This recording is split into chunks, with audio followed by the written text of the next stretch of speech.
first year. This workshop started in the year 2000 by Archie Stapleton.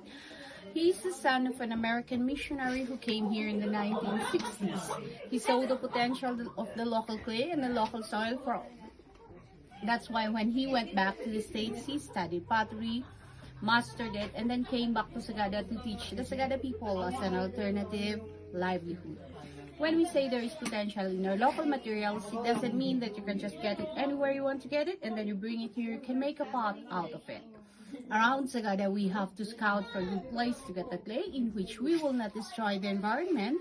No one's going to get angry. Whenever we, for example, when there's road widening, may expose some parts ng soil, or anyone who's going to build a house or going to excavate for the posts, kung nakita namin pwede sa ginagawa namin, then we're going to haul them to here, process them, and then test them in the oven kung pwede sa very high heat that we're supposed to reach. Since hindi po lahat ng soil ay clay, hindi lahat ng clay ay pwede. Okay, so to process them, we have to soak them in water for a few weeks, sieve them 2 times until we get to a very fine mesh, which is like this. After sieving 2 times, it's very, very watery. We have to drip dry for 3 to 4 months. We age it for at least 3 weeks before we can use it. There are 3 kinds of pottery. There's earthenware, stoneware, and porcelain. Earthenware are low-fired. That's what they do in bila. Diba, nalabasan nyo yung bila? Those are the flower pots and the one that we cook food into. Stoneware and porcelain are both high-fired. We specialize on stoneware. We can reach the temperature which is 2,350 degrees Fahrenheit. Now I'm going to show you the making of the pot with a demo fee of, ilan kayo? 23? 23. 25. 23. 1,000 for the whole group. And if anyone wants to try, then you pay individually at 100 pesos. Okay lang pa? I want to try. Okay.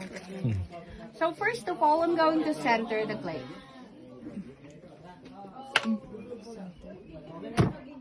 There. I'm centering the clay with pressure from my both hands, and I have to go with the speed of the wheel.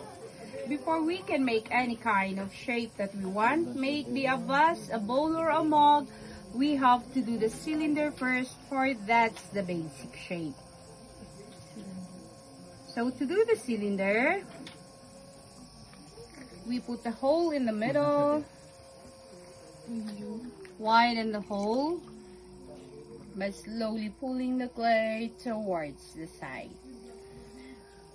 At this point, with controlled pressure from my both hands, I'm going to compress the clay together and then slowly pull it up to the tip of the clay. One more time. So my hand should be the one controlling the clay, not the clay controlling my hands. Whenever I pull it up, I have to do it gradually to maintain the centerness and for it not to collapse. Oh, collapse. So this is our cylinder. This can be a pot already, but we are going to reshape this for us to see how far the clay goes. So what I'm going to do is to kailangang alisin ko ang water sa loob. Use my left hand here at the very bottom. I'm going to slowly push it outwards. While pushing, I'm pulling my hands up.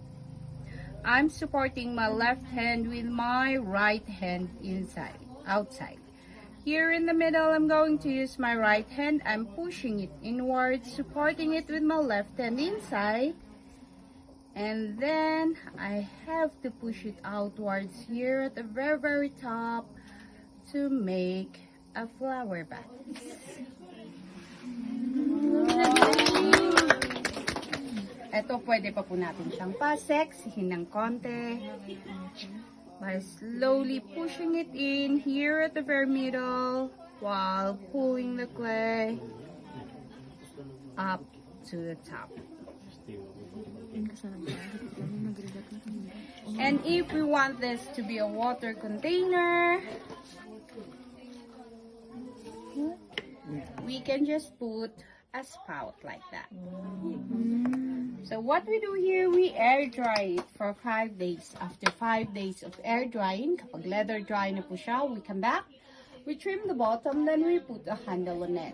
That's the time din na maglagay kami ng any kind of decorations that we want to enhance the beauty. Then we air dry it again for a month. We cook it in the oven for 8 hours of firing. We have to wait for the oven to cool down. We come back, bring out the pieces, and we apply the glazes. The glazes are the ones who put color and shininess upon it, but it's not like paint that you just apply to it. You can see the color immediately. We have to cook them again to a certain temperature bago lalabas ang kagandahan ng each piece. They are very good for food containers. They're microwavable, and of course, the color doesn't fade.